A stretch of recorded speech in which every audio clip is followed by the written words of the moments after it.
فعال کو دعوت دیتے ہیں کہ وہ آئیں اور اپنی تقریر پیش کریں۔ الحمدللہ کفا وسلام علی عبادہ الذین اصطفیٰ، اما بعد۔ جب گلستان کو خوں کی ضرورت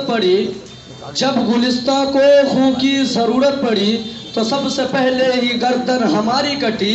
اب کہتے کہ یہ ہم سے اہل چمن، یہ چمن ہے ہمارا تمہارا نہیں۔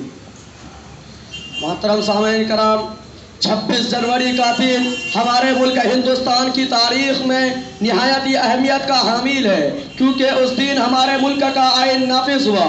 اس سے قبل ہمارا ملک 15 اگست 1947 عیسوی میں انگریزوں کی غلامی سے آزاد ہوا۔ اگرچہ 15 اگست 1947 عیسوی کو ہندوستان آزاد ہو گیا، لیکن 26 جنوری 1950 عیسوی کو آزاد جمہوری ملک بن گیا۔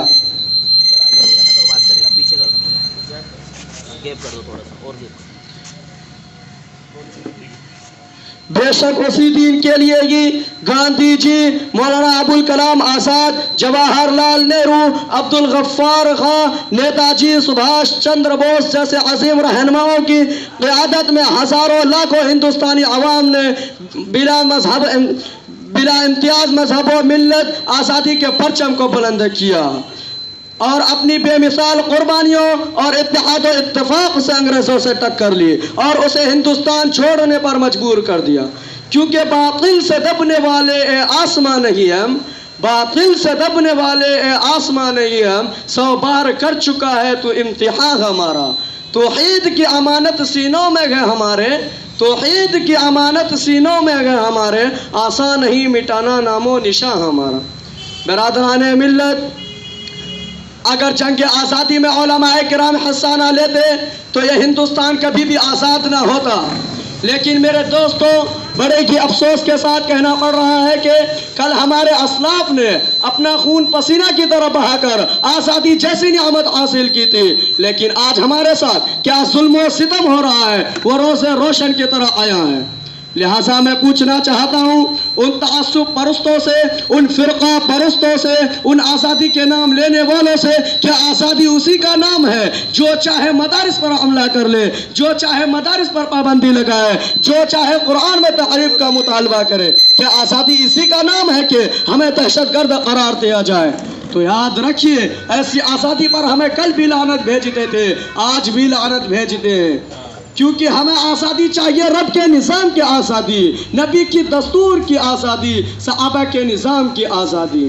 کسی شاعر ہی نے کیا خوب کہا ہے، اس بزم جنوں کے دیوانے ہر راہ سے پہنچے یزداں تک، اس بزم جنوں کے دیوانے ہر راہ سے پہنچے یزداں تک، ہے عام ہمارے افسانے دیوار چمن سے زندہ تک، 100 بار سوارا ہم نے اس ملک کے گیسوئے برہم کو، 100 بار سوارا ہے ہم نے اس ملک کے گیسوئے برہم کو، یہ اہل جنوں بتلائیں گے کیا ہم نے دیا ہے عام کو۔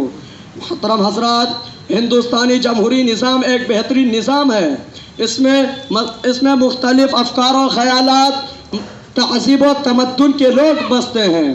ہندوستان ایک جمہوری ملک ہے جہاں مختلف زبان، مذاہب، رنگ، ذات و نسل اور رسم و رواج کے چاہنے والے رہتے ہیں۔ صدیوں سے یہاں گنگا جمنی تہذیب و تمدن کی فضا رچی بسی ہے۔ میں اپنی تقریر کو ایک شعر کے ساتھ ختم کرنا چاہتا ہوں۔ اپنے اجداد کو بھی بدنام نہ ہونے دیں گے، اپنے اجداد کو بھی بدنام نہ ہونے دیں گے، یہ حویلی کبھی نیلام نہ ہونے دیں گے۔ دیکھنا ہے تو دیکھ حکومت دے کر، دیکھنا ہے تو دیکھ حکومت دے کر، کسی شہر میں کو حرام نہ ہونے دیں گے۔ وما علینا الا البلاغ۔